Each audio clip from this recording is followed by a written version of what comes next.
The game has officially changed.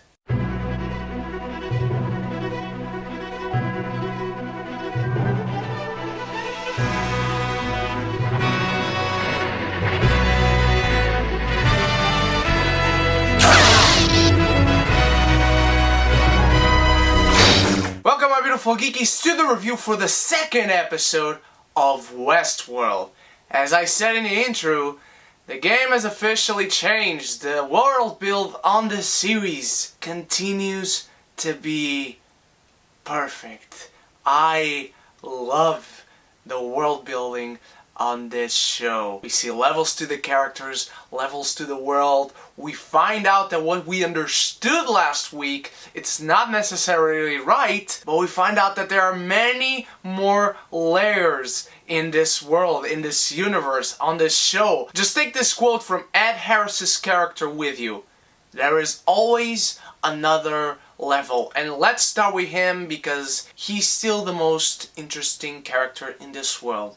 We see a very damaged man. In fact, we can understand that there is a very damaged man behind that facade of that very dark person, that very bad man that is the man in black. I love that he's such a badass. I love that he takes out all these guys. I love that he's invincible. Being invulnerable isn't necessarily a bad thing, especially on this case, because right now what matters to this character is finding out his motivations. But we are interested because of his unpredictability. We don't know what he's after, and that is the best mystery you can get. A mystery that is both a mystery for the audience and for the other characters. And when he's trying to interrogate Lawrence after he takes him out to be hanged and drags him out, still with the rope around his neck, he kills his wife and he has that little dance just to taunt him a little bit and make us as an audience feel for that character that we just met, played by the great Cliff Curtis, by the way. And Ed Harris puts an incredible performance throughout the show. He then kills her, and then we find out that he was not interrogating Lawrence. He was interrogating the little girl.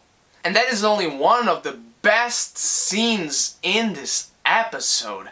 Ed Harris is a magnificent, a brilliant actor. He is a class act. And then we see in Thandie Newton's flashbacks that she sees this man in black, and I'm guessing this has something to do with the maze. And I do have a theory that I will divulge into at the end of the review. Another thing I really enjoy about the show is that we get new situations with the same old characters, and we get the same situations with new characters, and that brings a whole new dynamic. In this episode we meet Ben Barnes and Jimmy Simpson. They are new guests. We have here two very different mentalities. One guy that just wants to hang, wants to live very peacefully, be good to other people, and other people will be good to him. And then we have this very ruthless, very unlikable son of a bitch that is Ben Barnes. He wants to let it out, almost as if in this world it would be like the day of the purge, if you know what I mean. This guy just wants to do whatever the hell he wants, and he wants his friend to let loose as well, to go with him and be unpredictable and be ruthless and not care about laws or rules. I want to see this dynamic evolve now that they apparently are going on a very big adventure. We don't see very much of them, but what we do see is very, very interesting. Another thing I really enjoyed was Evan Rachel Wood, but I do hope that they don't keep doing the same thing over and over again in this episode. We start the episode with her, and then by the end we see the same scene with her, but it ends up differently. She comes to the end of this episode, she finds a gun, she wakes up at command, and she stops as if someone was commanding her. I do think I know who that person is, but let's just wait. Let's talk about the whole entirety of Evan Rachel Wood. She seems to be the bait to hook guests on this show, because Ed Harris seemed to be hooked on her, and now apparently Jimmy Simpson also stayed hooked on her. James Marsden also seemed to be hooked on her last episode, but then we find out that he's an android. According to this episode, we don't know if he's going to return. I hope he does, but there's a very good reason that we saw him the way we did the last bit we saw him in this episode. I don't know what it is, but I'm guessing that is a very good reason. And I like that vision that Evan Rachel Wood has. And I promise you, my friends, this is just a hunch. This is just something that I feel. But that wolf right there means something. That wolf right there is symbolism, and not the only or most important symbolism in this episode. But from Evan Rachel Wood, let's talk about Jeffrey Wright. He's messing badly with these robots, man. He's doing something that he should not be doing with these robots. He's having that conversation to ask Dolores if she is changed in some way, if she can understand, if her programmation is changed somehow, has evolved or upgraded. He asks her if she has done something bad, and I love that exchange because after that she asks, "Have you done something bad?" And just look at this face. This is acting like I've never seen before. I love this man. I love this character. This guy is messing with some pretty bad robots. He's going to screw this all up. I promise you, this guy is going to take down Westworld. He's going to set the robots free. I don't know what I'm getting into. This is just my hunch.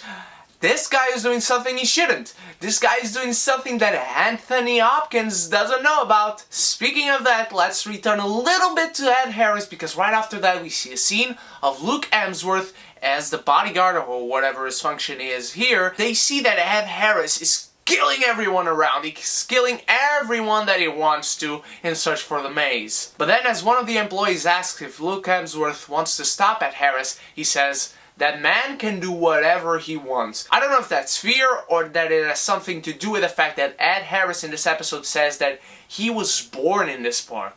I find that very interesting. And I know I might be forgetting some things in this review, I apologize, but there are so many layers to this, and I freaking love it. Let's go into what is probably my favorite part of this episode, and that is the Anthony Hopkins storyline. There is just so much symbolism when he's hanging around with that kid and he's explaining that world to us. It's a very obvious exposition scene, but this is a good exposition scene. This is how you do exposition. Something interesting is going on, or make us understand that this is important for the audience to understand. This is something that is going to pay off again sometime later. This kid, as he finds Anthony Hopkins, has so much symbolism that the innocence of a child wouldn't even understand that God has visited Earth, that it is speaking to God. And then he stops that snake with just one finger, and he explains that magic is only not magic to the magician himself. I love that symbolism.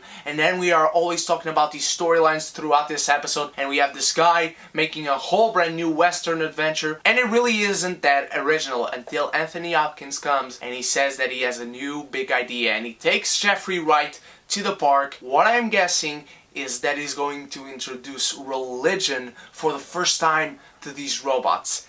That is a fantastic concept, and I do mean fantastic. We are going to see a whole new level to both the bad people, the good people, the hosts, the guests. We are going to see dynamics shift from now on. I love that last shot. I love that we have the symbolism again of God coming to Earth and creating church, creating religion. I really want to see that. Is it original for us? No. What he means is that it is original for that world, because the guests are not expecting religion. They aren't going there for religion. The hosts have no concept of what religion is. They do have concept of dreams, specifically nightmares, and I like that because now Thandie Newton has seen what she has seen by the end of this episode. They are probably going to put that as a memory, as in a nightmare in her head. I really enjoyed this episode much more than the first one, not taking anything away from the first one, but this one just expands and expands and expands in all different sorts of directions. Anthony Hopkins with the symbolism of God coming to Earth is something of pure beauty. Ed Harris is both an unpredictable son of a bitch as well as a very damaged man, and you want to find out more and more layers about him. And Jeffrey Wright, not only is he having secret sessions with the hosts, but he's also begging the boss, and that is probably the way he's getting these secret sessions, but I want to know the secrets that he's hiding, and why is he having these secret sessions with the hosts, and why does he, I think that it is him, send Evan Rachel Wood to find that gun? And what does the gun symbolize? Who is that gun intended for? Ed Harris? Is that a specific special gun that can kill him? we'll see. Also, please answer to me this question in the comments.